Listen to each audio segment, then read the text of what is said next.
The Global Weapon of Choice. A deep dive into international sanctions.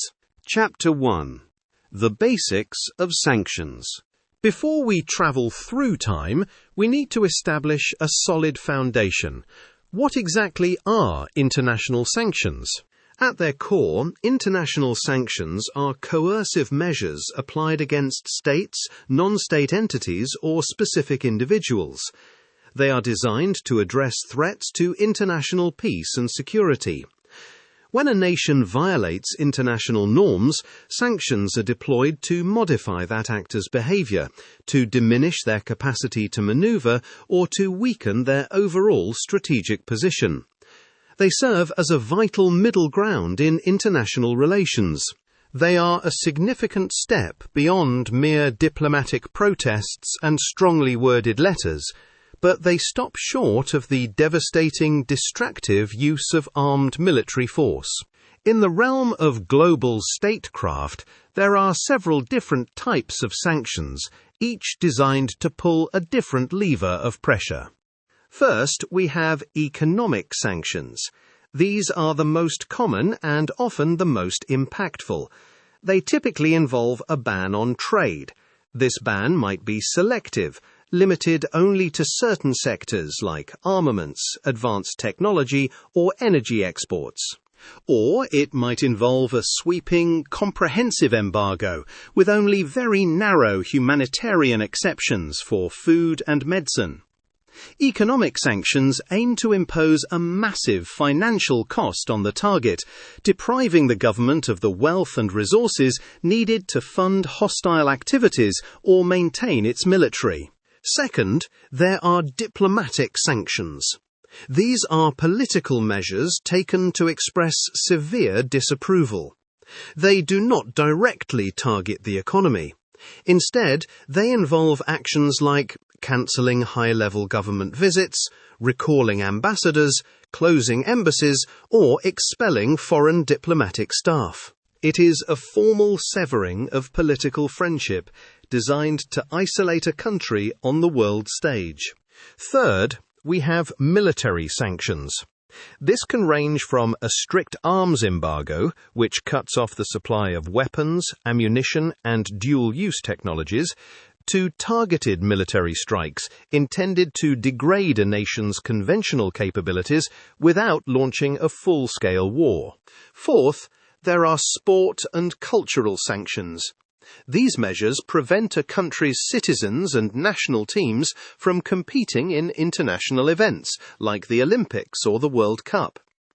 While this might sound far less severe than an economic blockade, the psychological and reputational impact on a nation's citizens and its leadership can be profound. It strikes at national pride. Fifth, we are seeing the emergence of environmental sanctions. Since the United Nations Conference on the Human Environment, international protection efforts have increased. Sanctions are now sometimes tied to environmental laws, targeting the trade of endangered species or ozone-depleting chemicals. Finally, the modern era has seen the massive rise of targeted sanctions, which are sometimes called smart sanctions. Instead of placing a blanket embargo on an entire country, which often hurts innocent civilians, these measures target specific individuals, companies, or government organizations. They involve travel bans and the freezing of personal bank accounts. The goal here is to punish the specific leaders and elites responsible for bad behavior without starving the general population. Now, a crucial question arises. Are these coercive measures actually legal under international law? The short answer is yes, but it depends heavily on who is issuing them and how they are applied. The legal basis for international sanctions is deeply embedded in the framework of global governance, primarily through the United Nations.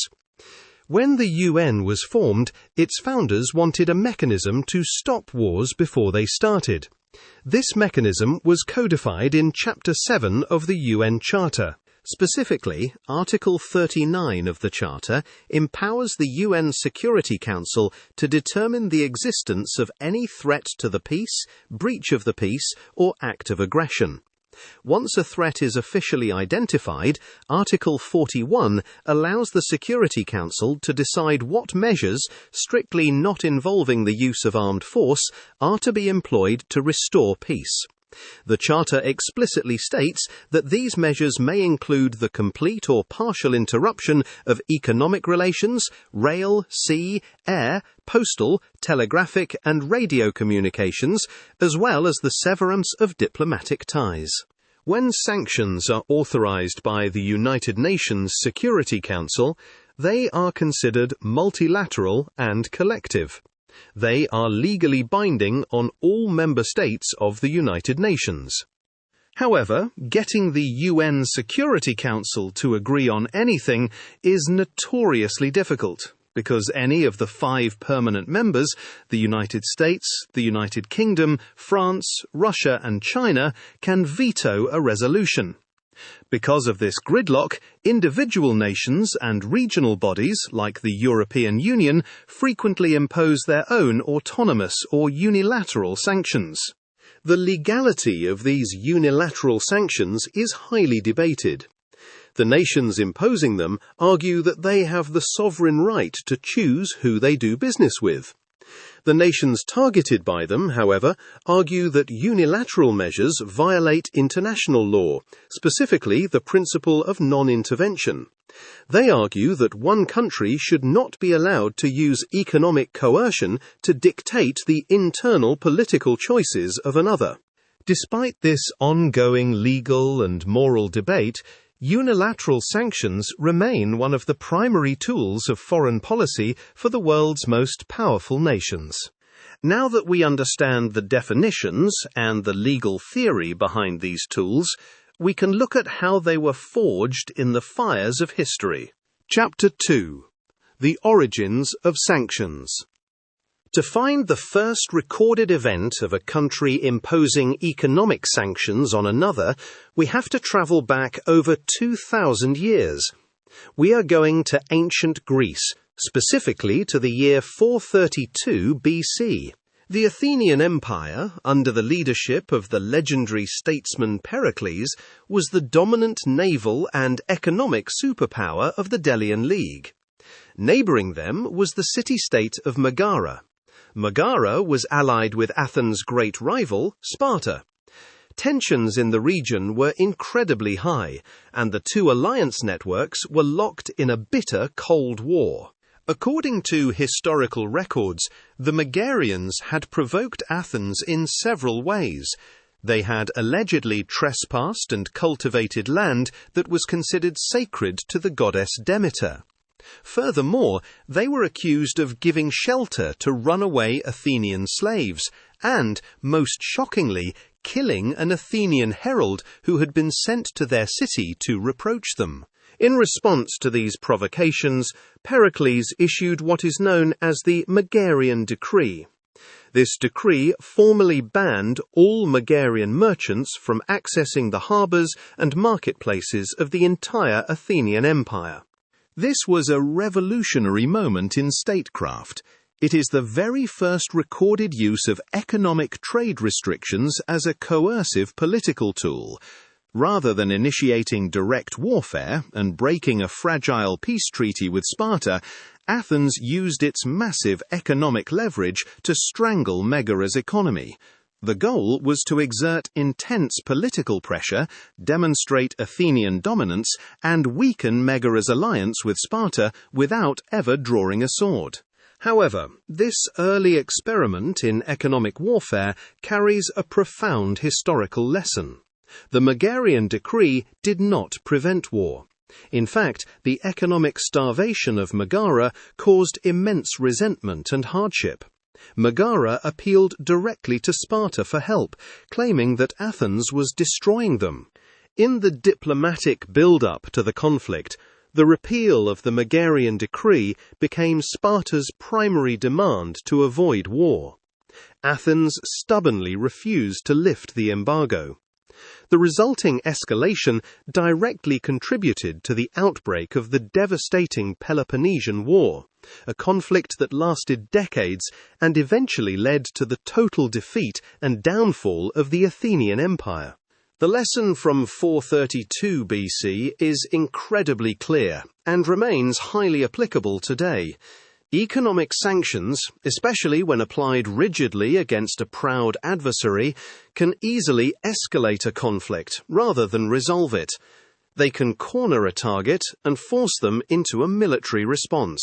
Let us move smoothly forward on our timeline, jumping ahead to the early 19th century, where the scale and ambition of economic warfare expanded dramatically. In 1806, during the Napoleonic Wars, French Emperor Napoleon Bonaparte found himself locked in a bitter struggle with Great Britain. Napoleon commanded the greatest land army in Europe, but he knew he could not defeat the powerful British Navy at sea. So he decided to attempt to economically destroy Great Britain. He established what he called the Continental System. Through the Berlin and Milan decrees, Napoleon forbade any European nation allied with or conquered by France from trading with the British. He essentially tried to embargo an entire island nation. Britain was in the midst of the Industrial Revolution. Its population was booming, and it relied heavily on importing food from the continent, while simultaneously needing European markets to sell its manufactured goods. Napoleon believed that by cutting off this trade, he could bankrupt the British government, starve its people, and force them to surrender. This massive continent-wide embargo ultimately backfired in spectacular fashion. Enforcing a blockade across thousands of miles of European coastline was practically impossible. Smuggling became a rampant, highly lucrative industry.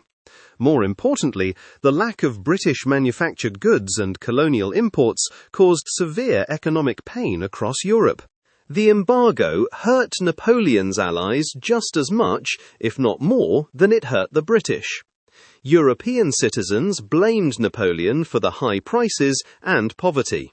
The Continental System stands as history's most comprehensive experiment in economic warfare, and its failure illustrates another timeless lesson.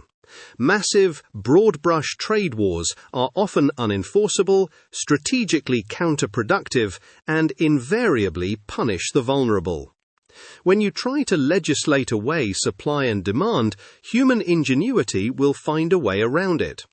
As a fascinating historical side note, the lack of imported Caribbean cane sugar during this embargo forced European scientists to desperately look for alternatives. This necessity led to the invention of the process for extracting sugar from beets, creating a massive agricultural industry that still thrives today. Around the same time, in 1807, United States President Thomas Jefferson signed the Embargo Act. Caught between the warring powers of Britain and France, both of whom were seizing American merchant ships, Jefferson decided to ban all foreign trade to maintain American neutrality. This, too, was a disaster. It caused massive domestic economic blowback. American port cities ground to a halt. Farmers could not sell their crops, and the political strain became unbearable. Jefferson was forced to repeal the legislation shortly after. As we enter the 20th century, the landscape of global conflict changed forever. The horrific, unprecedented bloodshed of World War I destroyed a generation. When the fighting finally stopped, global leaders desperately wanted to find a peaceful alternative to armed conflict.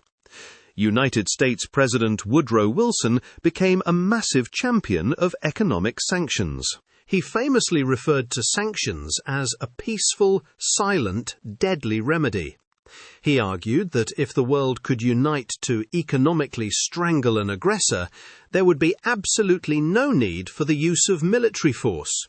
This optimistic philosophy led directly to the creation of the League of Nations in 1919. The League was the first worldwide intergovernmental organization specifically tasked with maintaining world peace. Its covenant formally linked acts of aggression to collective economic measures. The theory was that the combined economic weight of the world could deter any rogue nation. The League's defining test came in 1935. Fascist Italy, under the dictatorship of Benito Mussolini, launched a brutal invasion of Abyssinia, which is modern-day Ethiopia. The international community was outraged.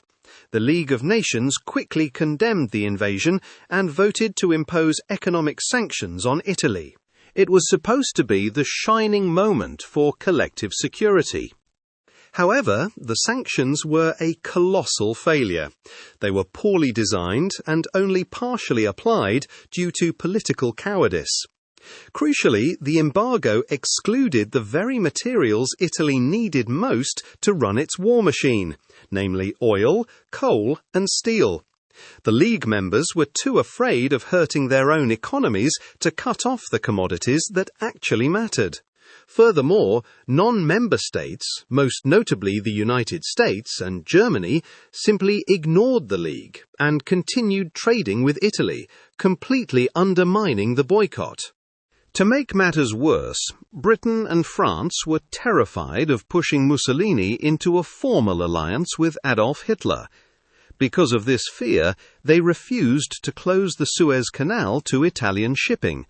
This allowed Mussolini to easily transport troops, weapons, and poison gas directly to East Africa. Italy ignored the weak, half-hearted sanctions, conquered Ethiopia, and eventually allied with Germany anyway. The failure of these sanctions completely destroyed the credibility of the League of Nations. It proved to aggressors around the world that the international community lacked the resolve to enforce its own rules, paving the way directly for the outbreak of World War II. The lesson from 1935 is incredibly relevant to modern statecraft. Multilateral sanctions only work if they target critical resources and feature near-universal participation. Weak, uncoordinated sanctions that leave gaping loopholes only serve to annoy a nation, rendering the international community look powerless while failing to stop the aggression. Chapter 3. Enforcement and Mechanics. Following the collapse of the League of Nations and the devastation of World War II, the international community tried again. In 1945, the United Nations was born in San Francisco. As we discussed earlier, Article 41 of the new UN Charter created a much stronger, legally binding foundation for collective security and economic sanctions. However, the noble goals of the UN Charter immediately ran into the harsh reality of the Cold War. For the next 4 decades, the United Nations Security Council was largely paralyzed. Because both the United States and the Soviet Union held veto power, they consistently blocked any multilateral sanctions that targeted their respective allies. Between 1945 and 1989, the UN only managed to impose mandatory economic sanctions twice, against southern Rhodesia in 1966 and an arms embargo against apartheid South Africa in 1977. Because the multilateral system was gridlocked, the Cold War era saw a massive rise in unilateral sanctions. The United States frequently used its economic weight to target communist-aligned nations, most famously implementing a comprehensive trade embargo against Cuba in the early 1960s, a policy that remains largely in place to this day.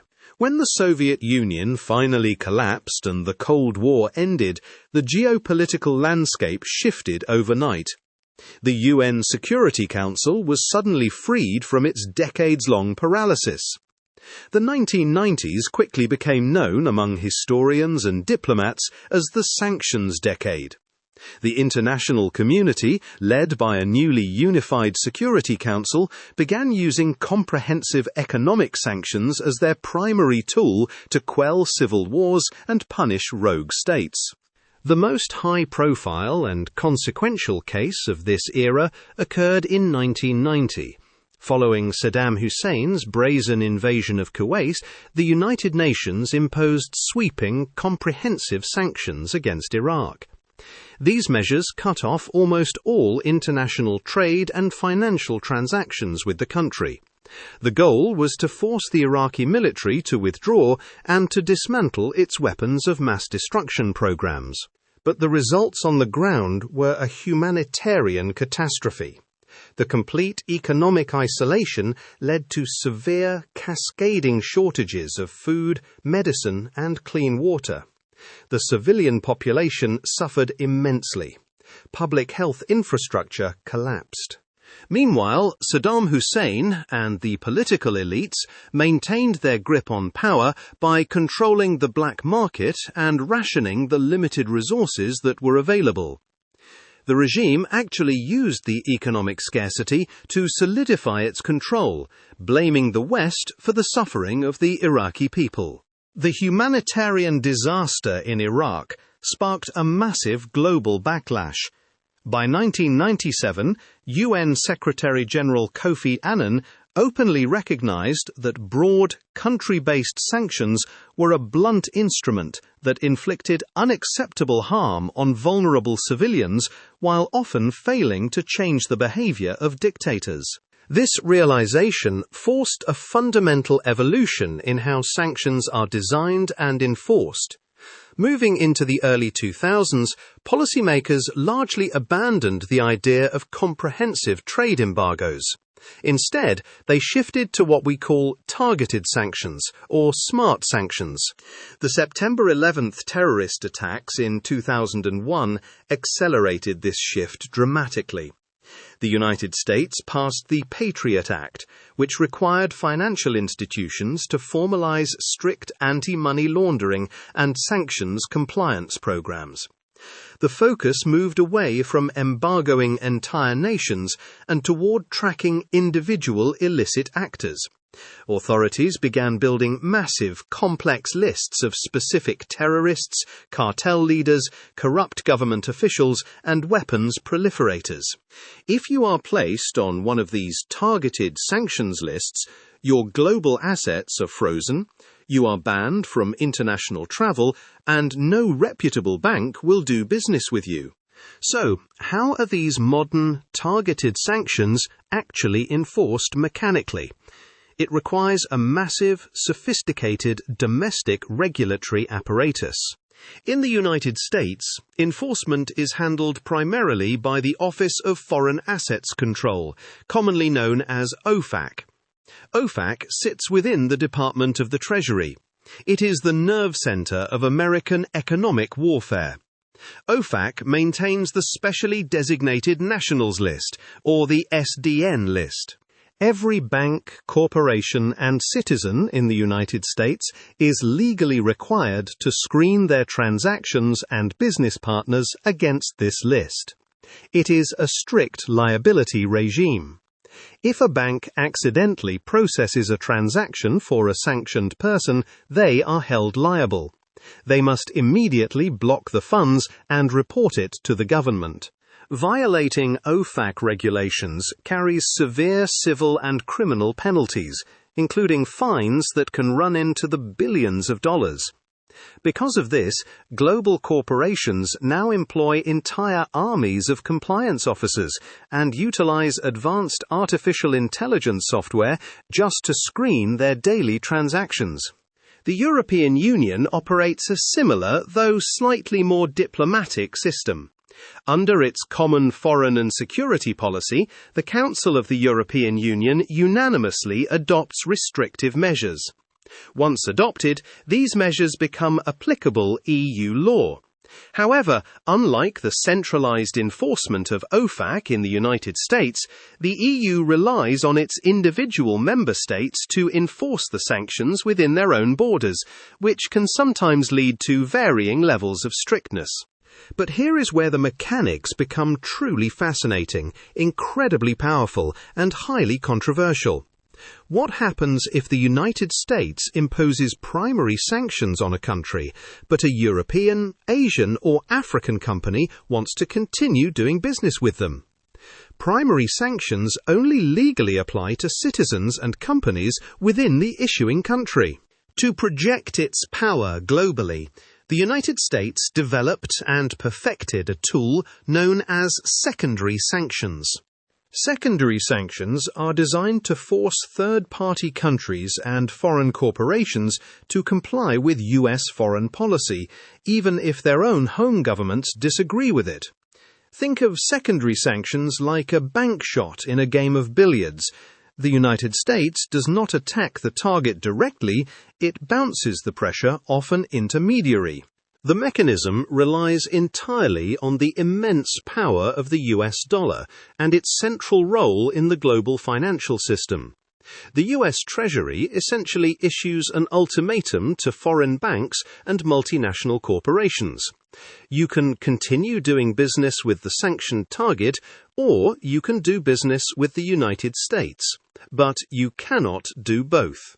If a foreign bank facilitates a significant transaction for a sanctioned entity, OFAC has the authority to cut that foreign bank off from the US financial system. They do this by prohibiting US financial institutions from opening or maintaining correspondent banking accounts for the offending foreign bank.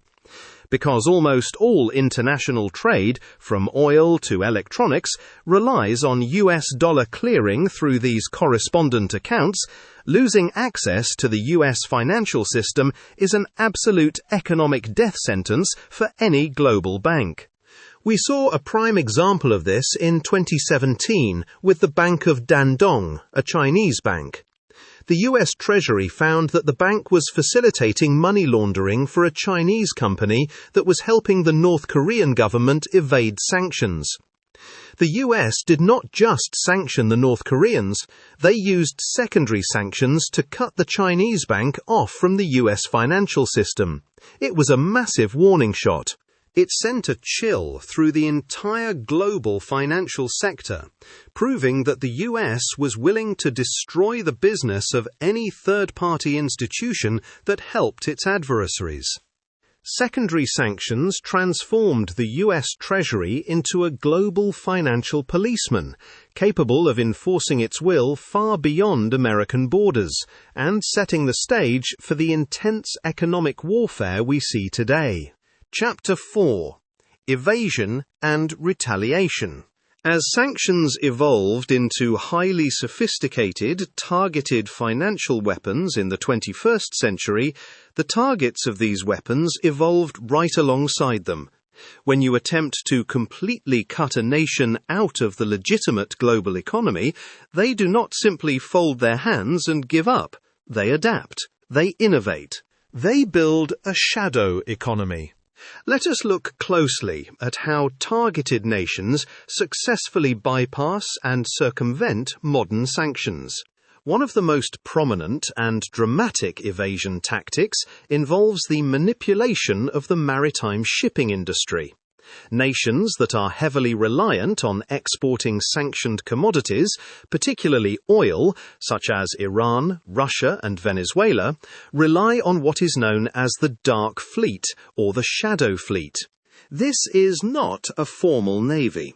The Dark Fleet is a massive, loosely connected armada of aging, often poorly maintained oil tankers that operate entirely outside of normal regulatory compliance and insurance markets. Industry experts estimate that a staggering percentage of the world's oil tankers are now part of this illicit network, moving millions of barrels of sanctioned oil across the oceans every single day. To avoid detection by Western authorities, these dark fleet vessels engage in highly deceptive practices. The most common tactic is AIS manipulation.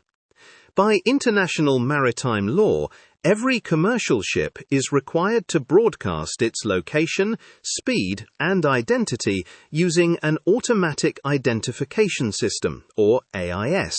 This is primarily for safety, to prevent collisions at sea.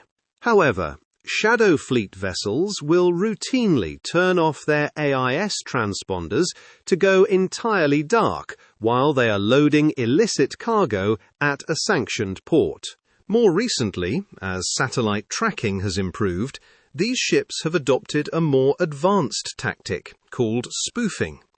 They use technology to manipulate their AIS signals, broadcasting fake coordinates to the global tracking network.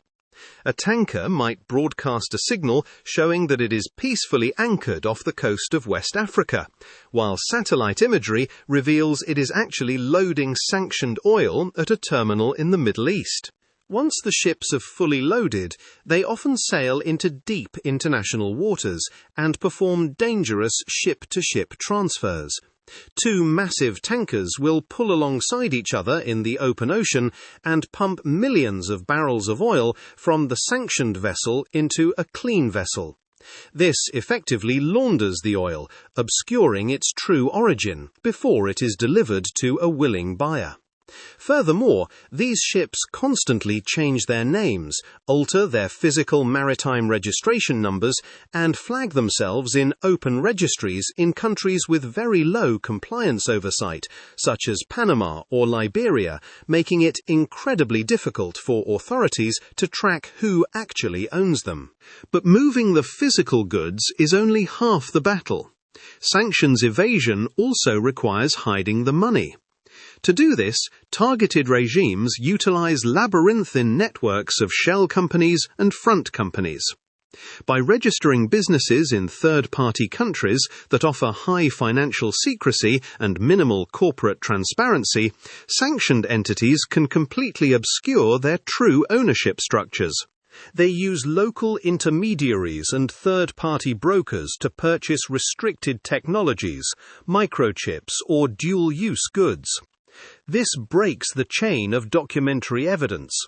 A manufacturer in Europe might believe they are selling civilian electronics to a harmless logistics company in Central Asia, having no idea that the logistics company is a front and the components are being instantly re-exported to supply a sanctioned nation's military industrial base.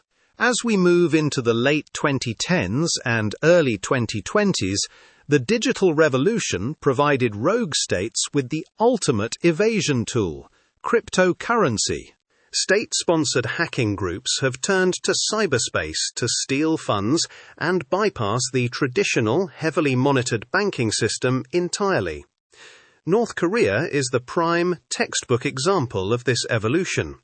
With their physical economy almost entirely isolated from the world by UN and US sanctions, North Korea established an elite unit of state-sponsored cybercriminals, widely known by cybersecurity researchers as the Lazarus Group. Operating from third-country networks to obscure their origins, these hackers have systematically targeted cryptocurrency exchanges, decentralized finance protocols, and blockchain bridges around the world, stealing billions of dollars worth of digital assets. Once stolen, they run the cryptocurrency through complex automated digital mixers to scramble the transaction history, making the funds nearly impossible to trace. They then cash out these digital assets to generate the hard revenue needed to fund their ballistic missile and weapons of mass destruction programs. Cryptocurrency has evolved from a niche technology into a systemic, state-tolerated payment rail for evading financial blockades. But evasion and smuggling are not the only responses to international sanctions. As the use of extraterritorial secondary sanctions grew, so did political retaliation. Major global powers deeply resent having their sovereignty infringed upon by the domestic laws of another nation.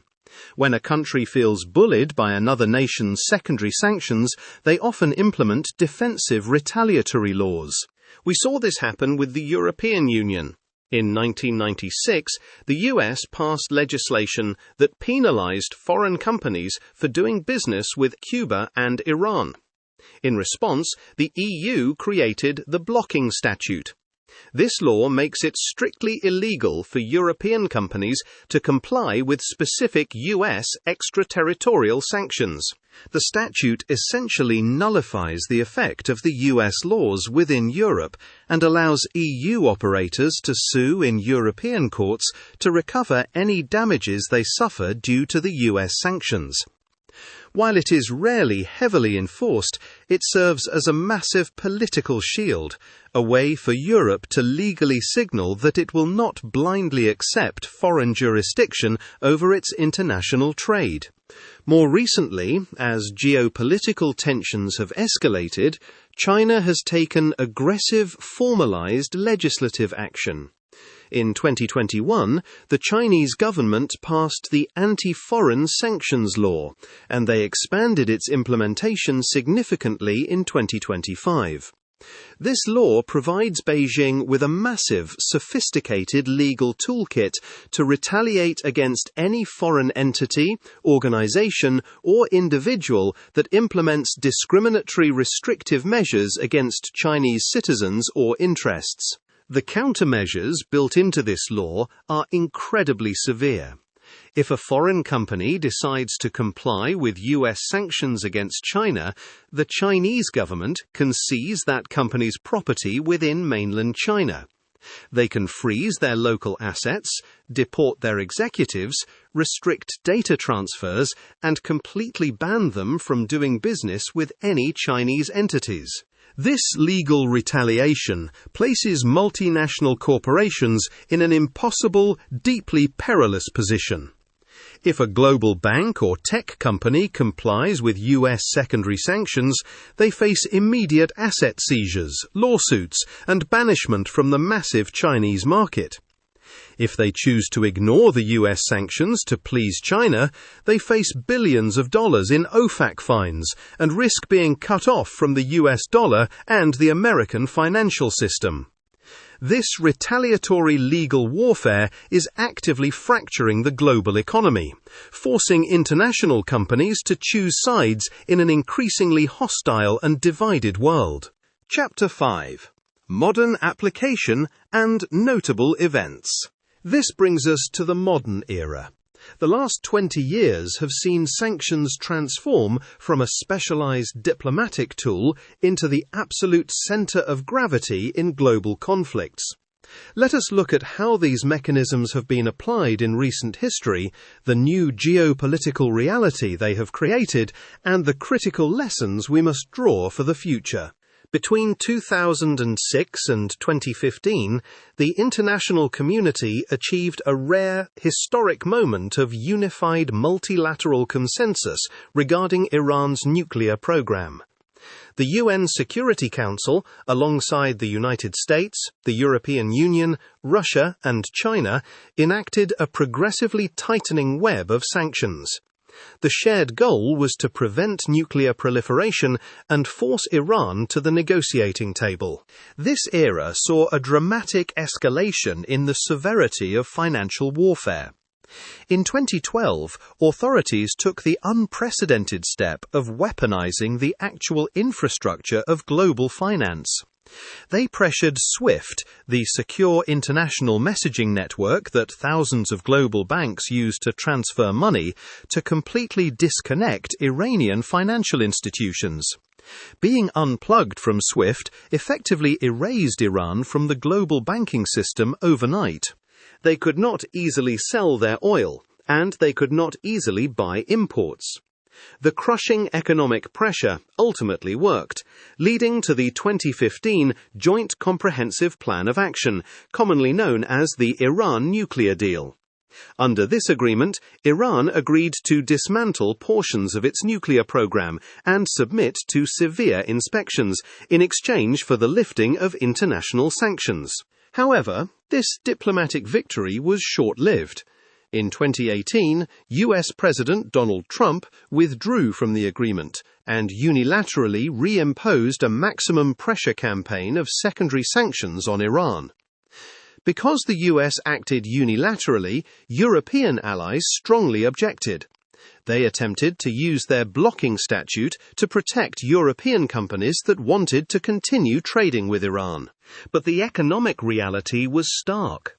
The threat of losing access to the US dollar was simply too terrifying.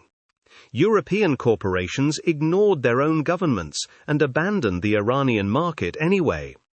This event proved beyond a doubt just how overwhelmingly powerful unilateral US secondary sanctions had become.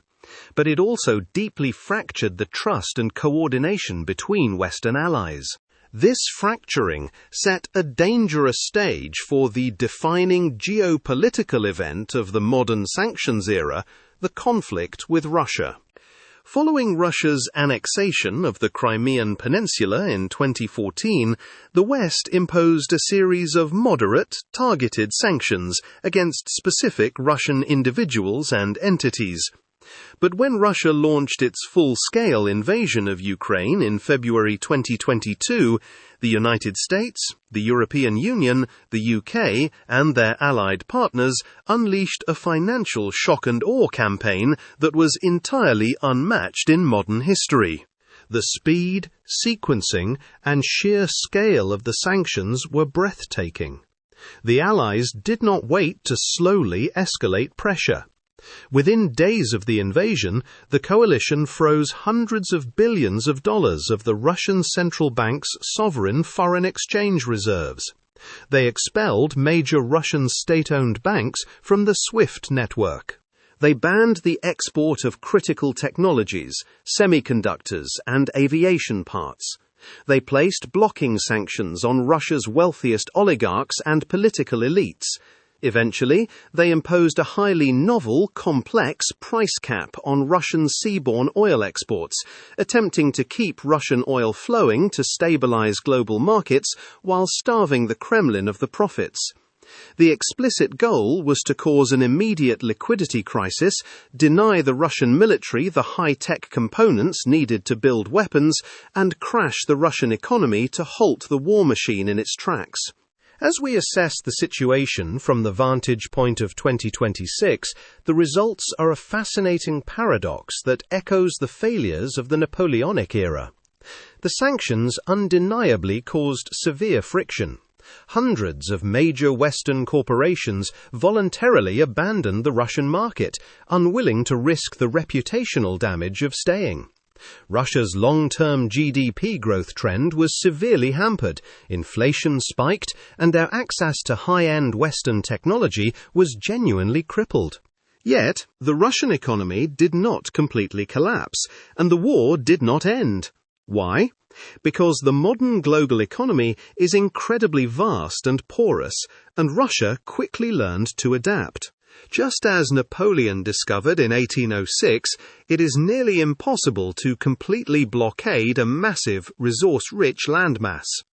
Russia rapidly pivoted its entire economy away from Europe and toward Asia. They adopted the maritime evasion tactics perfected by Iran over the previous decade, assembling their own massive shadow fleet to secretly export their oil to willing buyers in India and China, bypassing the Western price caps. To acquire restricted microchips and drone components, Russia utilized sprawling networks of shell companies operating out of third-party, non-aligned countries in the Middle East and Central Asia. But the most profound, far-reaching, and unintended consequence of the maximum pressure campaigns of the last decade has been the massive geopolitical realignment of sanctioned nations. By heavily sanctioning Russia, Iran, North Korea, and increasingly targeting Chinese technology companies, the West inadvertently forced these heavily sanctioned nations to work together for mutual survival. Geopolitical analysts and military strategists now regularly refer to this alignment as the axis of upheaval or the axis of autocracy. Because they are all locked out of the US dollar system and facing secondary sanctions, these nations have begun trading directly with each other, completely bypassing Western financial institutions. They are utilizing barter systems, trading grain for cars or oil for weapons. They are building alternative payment clearing networks and settling their cross-border trade in Chinese renminbi. This cooperation has profound security implications. North Korea has supplied millions of artillery shells and ballistic missiles to Russia to sustain its war effort, receiving vital cash, food, and advanced military technology in return. Iran has supplied Russia with thousands of combat drones and the facilities to build them. China purchases heavily discounted, sanctioned oil from both Iran and Russia, while simultaneously supplying Russia with the dual-use machine tools, engines, and microelectronics needed to sustain its defense industrial base. By pushing these nations into a corner, Western sanctions have catalyzed the creation of a parallel, sanctions-proof global economy. This is rapidly accelerating the trend of de-dollarization. Nations in the Global South are watching the aggressive weaponization of the Western financial system. Fearing they might be the next target, many are deciding to diversify their foreign reserves and trade relationships to protect their own economic sovereignty. Furthermore, we must address the severe human cost of this era of economic warfare. For years, developing nations have loudly protested the overwhelming use of unilateral coercive measures. In late 2025, the United Nations General Assembly even passed a resolution establishing an International Day against unilateral coercive measures, observed on December 4th, to highlight the humanitarian damage caused by these economic blockades. Medical studies and human rights reports have repeatedly shown that broad sanctions regimes contribute to immense civilian suffering.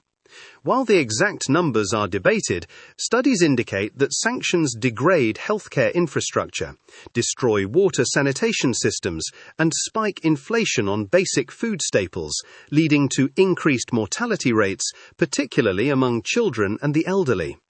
While sanctioning nations constantly argue that their laws include strict humanitarian exemptions to allow the sale of food and medicine, the reality on the ground is very different. Global banks engage in massive over-compliance.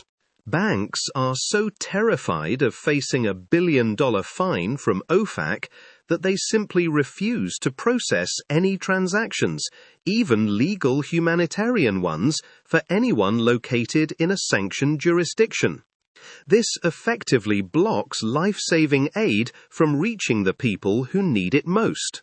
So, as we stand in 2026, what vital lessons can we draw from the long, complex history of international sanctions?